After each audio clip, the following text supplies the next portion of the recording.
Well, sleep divorce is on the rise, with 1 in 4 of us now choosing to ditch our partner and use separate beds for a good night's nap.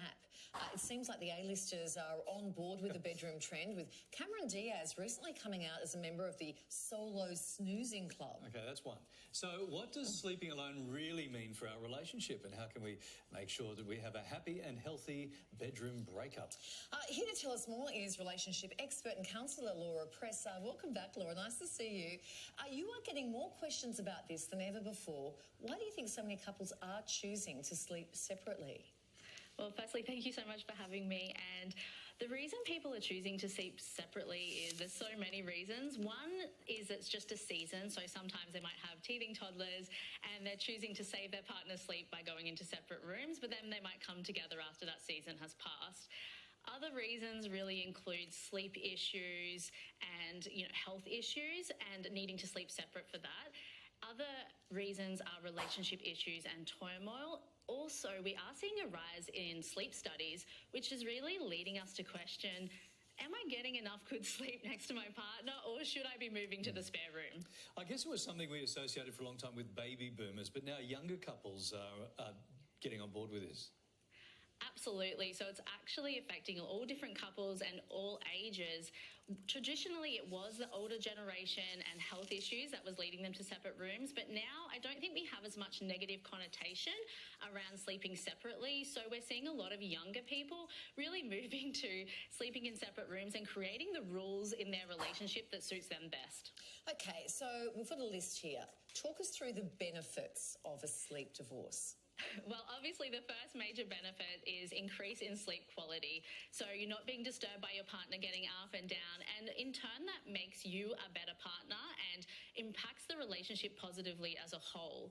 The next one is it really reduces stress and worry and tension. I know I have a lot of couples say to me, well, actually, we like to go to sleep at different times, or they like to read or have the TV on, and it can create friction and arguments and things like that. So it's really not that useful. Also, it suits different work schedules, which is so important. I know a lot of couples that I work with as shift workers and things like that, and it's not really ideal to be woken up in all crazy hours of the morning and night. And so that's very important.